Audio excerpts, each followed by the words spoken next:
Hey everyone, today we're going to talk about z-scores. If you remember last time, we've talked about the normal curve and how the scores of a data are spread around in the normal curve. So we have here in our screen a normal curve, and if you remember from last time, the middle part of this normal curve represents the mean. It's represented by this Greek letter mu. And we've talked about how the scores are being analyzed based on how many standard deviation it is away from the mean. So we have the scores 1, 2, and 3 standard deviations below the mean, and the scores 1, 2, and 3 standard deviations above the mean. Now, in order for us to further analyze the data, we make use of what we call a z-score. Now, a z-score is the distance between the given value and the mean. The distance is measured according to how many standard deviations the score is away from the mean. So, if we take a look at the normal curve again, we'd know that we have here a score 1 standard deviation away from the mean, a score 2 standard deviations away from the mean, and a score 3 standard deviations away from the mean. So that's below the mean, and we also have the scores above the mean. So 1 standard deviation above the mean, 2 standard deviations above the mean, and 3 standard deviations above the mean. Now the z-scores convert a particular score into a distance. So in a z-score, the mean is represented by 0. And this 1 standard deviation above the mean is z equals 1. If z equals 1, this means that this score is 1 standard deviation above the mean. So it follows that this is 2 and this is 3. And in the left side, we have -1. This -1 here represents that the score is 1 standard deviation below the mean. And we have -2 and -3. So we convert a score into a z-score so that we would know how many standard deviations above or below the mean a particular score is. So in order for us to convert a score into a z-score, we make use of a formula. The formula is z is equal to the score, represented as x, minus the mean all over the standard deviation. So we need two things to convert a score into a z-score. The mean and the standard deviation. Take note that this formula is for the population mean.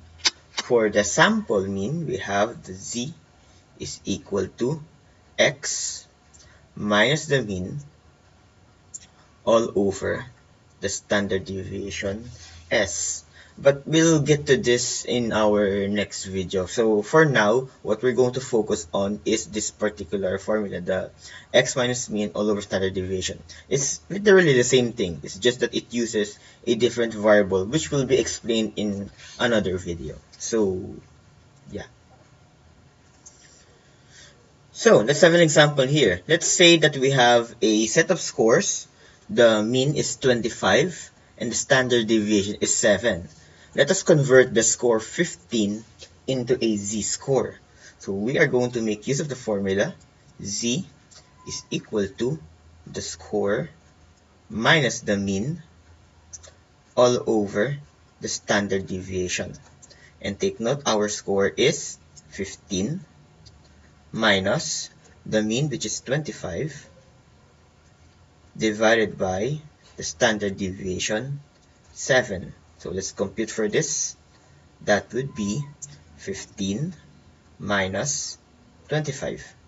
That's -10 divided by 7. So this is -1.42857. So let's round it off into 2 decimal places. So that would be -1.43. -1.43. So what does this z is equal to, or is approximately -1.43 mean? This means that the score is 1.43 standard deviations below the mean.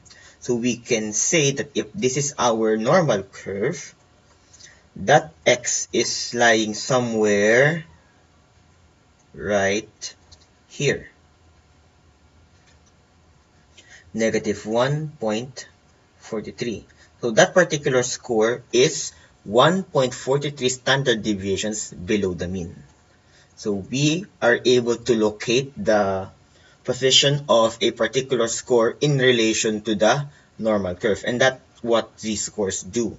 It gives you an idea of where the position of the score is in relation to the normal curve, the mean, and the standard deviations. So we can determine the performance of that particular score. So this means that the score 15 is lower than the mean. So it did not do well as compared to the other scores, since remember that the mean is the middle score.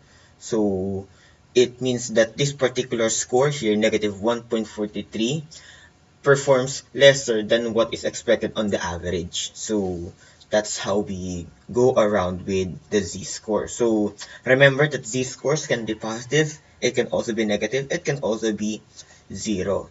And more or less, the scores from z-scores, it ranges from negative 3 to 3, but it can go beyond negative 3, and it can also go beyond 3. But remember that it is highly unlikely, since remember in our last lesson, the population from 3 standard deviations away from the mean is 99.74%. So scores that are less than z equals negative 3 and scores more than z equals 3 are possible, but they are highly unlikely. So that's it for the z-scores. I hope you guys learned a lot today. Thank you guys for watching, and see you guys in the next video.